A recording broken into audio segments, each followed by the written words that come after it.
Hi dears, ഇന്നത്തെ വീഡിയോയിൽ നമ്മൾ ഷെയർ ചെയ്യുന്നത് വളരെ എളുപ്പത്തിൽ ചക്ക വൃത്തിയാക്കി എടുക്കാനുള്ളൊരു ടിപ്പാണ് കേട്ടോ.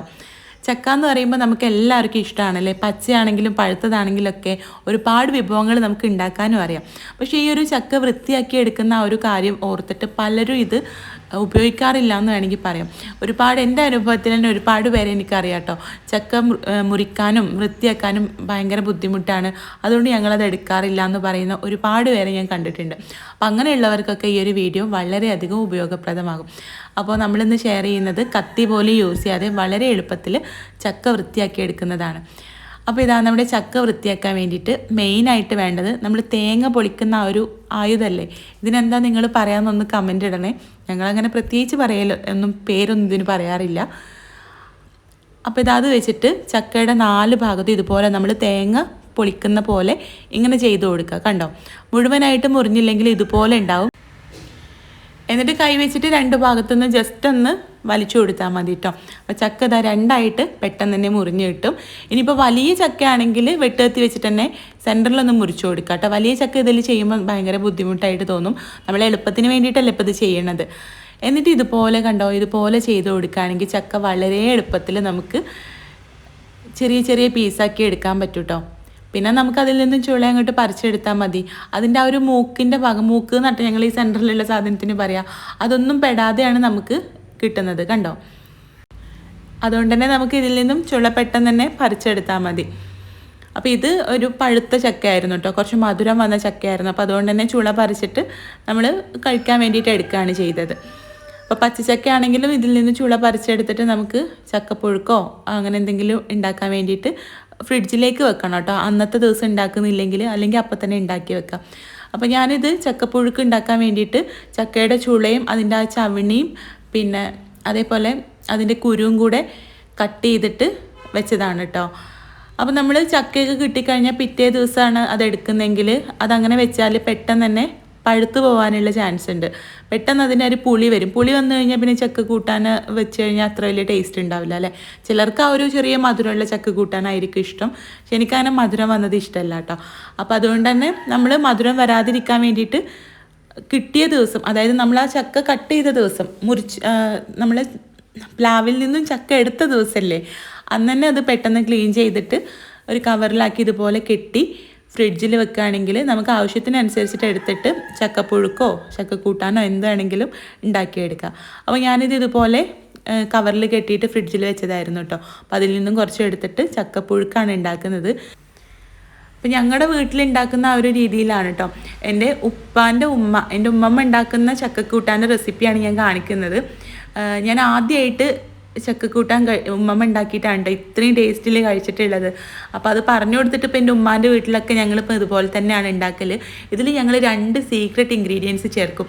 അത് നിങ്ങൾ ചേർക്കുമോ എന്നുള്ളത് അറിയില്ല, എനിക്കറിയില്ല, കാരണം നമ്മൾ പുറത്തൊന്നും അങ്ങനെ അധികം കഴിച്ചിട്ടൊന്നുമില്ലല്ലോ. അപ്പോൾ നിങ്ങൾ ചേർക്കുമെങ്കിൽ താഴെ ഒന്ന് കമൻ്റ് ഇടുക, അല്ലെങ്കിൽ നിങ്ങൾ ഒരു തവണയെങ്കിലും ഒന്ന് ഉണ്ടാക്കി നോക്കുക. അപ്പോൾ ഞാനിത് ആവശ്യത്തിന് ഈ ഒരു പ്രഷർ കുക്കറിൻ്റെ ഒരു അരഭാഗത്തോളം ചക്ക എടുത്തിട്ടുണ്ട്, നമ്മൾ വൃത്തിയാക്കി വെച്ച. അതിലേക്ക് 1/2 ടീസ്പൂൺ മഞ്ഞൾപ്പൊടിയും ആവശ്യത്തിനുള്ള ഉപ്പും പിന്നെ കുറച്ചൊരു 1/2 ഗ്ലാസ് വെള്ളവും ചേർത്തിട്ട് ചക്ക നല്ല പോലെ ഒന്ന് വേവിക്കാൻ വേണ്ടിയിട്ട് വെക്കുകയാണ് കേട്ടോ. അപ്പോൾ ചിലരൊക്കെ പറയാറുണ്ട് ഇങ്ങനെ ഈ ഒരു ഇൻഗ്രീഡിയൻറ്റ് ഞങ്ങളിതിലേക്ക് ചേർക്കാറില്ല എന്നൊക്കെ. അപ്പോൾ നിങ്ങൾ എങ്ങനെയാണ് ഉണ്ടാക്കുന്നത് എന്നുള്ളത് താഴെ ഒന്ന് കമൻ്റ് ഇടുക. ഇതുപോലെ അല്ലെങ്കിൽ ഒരു തവണയെങ്കിലും ഇതുപോലെ ഉണ്ടാക്കി നോക്കാൻ വേണം കേട്ടോ, കാരണം നല്ല ടേസ്റ്റാണ്. അപ്പോൾ ചക്ക നമ്മൾ വേവിക്കാൻ വേണ്ടിയിട്ട് വെച്ചിട്ടുണ്ട്. ഇനി ഇതിലേക്ക് വേണ്ടത് 1 മുറി തേങ്ങയാണ് കേട്ടോ. അപ്പോൾ ഞാനിവിടെ 1 മുറി തേങ്ങ ചിരവി എടുത്തിട്ടുണ്ട്. പിന്നെ നമ്മൾ ഇതിലേക്ക് ചേർക്കുന്നത് കണ്ടോ ഈ വലുപ്പത്തിലുള്ള 4 ചുവന്നുള്ളി എടുത്തിട്ടുണ്ട്. അത് ചെറിയതാണെങ്കിൽ ഒരു 6 എണ്ണമൊക്കെ എടുക്കാം കേട്ടോ. പിന്നെ ഒരു 6 അല്ലി വെളുത്തുള്ളി മീഡിയം സൈസിലുള്ളത്, 3/4 ടീസ്പൂൺ നല്ല ജീരകം അതായത് ചെറിയ ജീരകം, 1 ടേബിൾ സ്പൂൺ കുരുമുളക്. ഈ വെളുത്തുള്ളിയും കുരുമുളകും നിങ്ങൾ ചേർക്കാറുണ്ടോ എന്നറിയില്ല. വെളുത്തുള്ളി നമ്മൾ ചേർക്കുന്നത് ഗ്യാസ് ട്രബിളിൻ്റെ പ്രശ്നമൊന്നും ഇല്ലാതിരിക്കാൻ വേണ്ടിയിട്ടാണ്. പിന്നെ കുരുമുളക് അതിൻ്റെ ഇടയിൽ ചെറിയ ചെറിയ കഷ്ണങ്ങളായിട്ട് കടിക്കുമ്പോൾ നല്ല ടേസ്റ്റാണ് കേട്ടോ. ആ തേങ്ങ ചതച്ചെടുക്കുന്ന സമയം കൊണ്ട് കുരുമുളക് ഒന്ന് ക്രഷായിട്ടേ കിട്ടുള്ളൂ കേട്ടോ, നല്ല പോലെ പൊടിഞ്ഞു പോവില്ല. അതുകൊണ്ട് തന്നെ ഇതിനിടയിൽ ഇങ്ങനെ കടിക്കുമ്പോൾ നല്ല ടേസ്റ്റാണ്. ഇതിലേക്ക് നിങ്ങൾക്ക് വേണമെങ്കിൽ പച്ചമുളകും കൂടെ ചേർക്കാം കേട്ടോ. ഞാനിപ്പോൾ എല്ലാം കൂടെ എരിവ് കൂടണ്ടെന്ന് വിചാരിച്ചിട്ട് പച്ചമുളക് ഒഴിവാക്കിയതാണ്. അപ്പോൾ ചക്ക നല്ല പോലെ 2 വിസിൽ വന്നപ്പോൾ തന്നെ നല്ല പോലെ വെന്ത് വന്നിട്ടുണ്ട്. നല്ല പോലെ വെന്ത് വരുന്ന സമയത്ത് നമ്മളിവിടെ ചതച്ചെടുത്ത ഈ ഒരു തേങ്ങാക്കൂട്ട് ചേർത്ത് നല്ല പോലെ ഒന്ന് മിക്സ് ചെയ്തെടുക്കാം. കണ്ടോ, ഇത്ര ഉള്ളൂ കേട്ടോ. വളരെ സിമ്പിളാണ് ഉണ്ടാക്കാൻ, എന്നാൽ നല്ല ടേസ്റ്റുമാണ്. അപ്പോൾ ഇതാ നല്ല പോലെ മിക്സ് ചെയ്തെടുത്തിട്ട് ഫ്ലെയിം ഓഫ് ചെയ്ത് കൊടുക്കാം. എന്നിട്ട് ഇതിലേക്ക് കടുകും കറിവേപ്പിലയും താളിച്ചിടാം. അപ്പോൾ കുറച്ചും കൂടെ സ്പൈസിനെസ് വേണമെങ്കിൽ നിങ്ങൾക്ക് പച്ചമുളകും കൂടെ എടുക്കാം കേട്ടോ. ഞാൻ മാനിക്കൂട്ടന് കൊടുക്കാമെന്ന് വിചാരിച്ചിട്ടാണ് പച്ചമുളക് ഇടാതിരുന്നത്. പക്ഷേ അവന് കഴിച്ചില്ല കേട്ടോ, അവന് ഇഷ്ടപ്പെട്ടില്ല. അങ്ങനെ വായിൽ ഒട്ടിപ്പിടിക്കാന്ന് പറഞ്ഞിട്ട്. അവന് ചെറിയ കുട്ടിയാകുമ്പോൾ ഇതുപോലെയുള്ള പുഴുക്ക്, കപ്പയാണെങ്കിലും ഇങ്ങനെയുള്ള കൂട്ടാനുകളൊക്കെ നല്ല ഇഷ്ടമായിരുന്നു. പക്ഷെ ഇപ്പോൾ കഴിച്ചില്ല. അവന് കഴിക്കുമെന്ന് വിചാരിച്ചിട്ട് ഇടാതിരുന്നതായിരുന്നു. എനിക്കൊന്നും കൂടെ സ്പൈസി ആയിട്ടാണ് ഇഷ്ടം. അപ്പോൾ ഇത്രയേ ഉള്ളൂ, നമ്മുടെ ചക്കക്കൂട്ടാൻ ഇവിടെ റെഡി ആയിട്ടുണ്ട്. ഞങ്ങളുടെ നാട്ടിൽ ഞങ്ങൾ ചക്കക്കൂട്ടാൻ എന്നാട്ടോ പറയാം, ചക്കപ്പുഴുക്ക് അങ്ങനെയൊക്കെ പറയാറുണ്ടല്ലേ. നിങ്ങൾ എന്താണ് പറയാമെന്നൊന്ന് കമൻ്റ് ഇടണേ. അപ്പോൾ ഇനി നമ്മൾ ഉണ്ടാക്കുന്നത് ചക്കയും ബീഫും കൊണ്ട് വളരെ ടേസ്റ്റി ആയിട്ട് ചെയ്യാവുന്ന ഒരു ഐറ്റമാണ്. ഇത് ഞങ്ങളുടെ നാട്ടിലൊരു നാടൻ റെസിപ്പിയാണ് കേട്ടോ. പണ്ട് കാലത്തൊക്കെ ഉണ്ടാക്കിയിരുന്ന ഒരു ഐറ്റമാണ്. അപ്പോൾ ഞാൻ ആദ്യമായിട്ടാണ് കേട്ടോ ട്രൈ ചെയ്യുന്നത്. ഇങ്ങനെ കേട്ടപ്പോൾ ഉമ്മമ്മയൊക്കെ പറഞ്ഞപ്പോൾ ഉണ്ടാക്കി നോക്കിയതാണ്. 1/2 കിലോ ബീഫ് കഴുകി വൃത്തിയാക്കി കുറച്ച് വലിയ പീസായിട്ട് കട്ട് ചെയ്തിട്ട് പ്രഷർ കുക്കറിലേക്ക് ചേർത്തിട്ടുണ്ട്. ഇതിലേക്ക് 1 ടീസ്പൂൺ മുളക് പൊടി, 1/2 ടീസ്പൂൺ മഞ്ഞൾപ്പൊടി. നമ്മൾ ഇതിലേക്ക് ചക്ക കൂടെ ചേർക്കാനുള്ളതാണ്. അപ്പോൾ ചക്കയിലേക്കും കൂടെ ചേർത്തിട്ട് വേണം കേട്ടോ മസാല ഇടാൻ. അതുകൊണ്ടാണ് 1/2 ടീസ്പൂൺ മഞ്ഞൾപ്പൊടി, 1 ടീസ്പൂൺ മുളക് പൊടി ഇട്ടത്. പിന്നെ 1.5 ടേബിൾ സ്പൂൺ മല്ലിപ്പൊടി, 1/2 ടീസ്പൂൺ കുരുമുളക് പൊടി അല്ലെങ്കിൽ എരിവിനനുസരിച്ചിട്ടുള്ള കുരുമുളക് പൊടി, ആവശ്യത്തിനുള്ള ഉപ്പ്, 1 ടീസ്പൂൺ ഇഞ്ചി വെളുത്തുള്ളി പേസ്റ്റ്. നമ്മളിപ്പോൾ 1/2 കിലോ ബീഫല്ലേ എടുത്തിട്ടുള്ളൂ. അപ്പോൾ അതിലേക്ക് ഇത്രയും പൊടികളൊന്നും സാധാരണ നമ്മൾ ചേർക്കാറില്ലല്ലോ. അപ്പം അത് ആ ചക്കയിലേക്കും കൂടെ ഉള്ളതാണ് കേട്ടോ. 2 തണ്ട് കറിവേപ്പിലയും പിന്നെ 1 ഗ്ലാസ് വെള്ളം, എല്ലാം കൂടെ ഒന്ന് മിക്സ് ചെയ്തെടുക്കുക. എന്നിട്ട് ബീഫ് നമുക്ക് നല്ല പോലെ ഒന്ന് വേവിച്ചെടുക്കുക.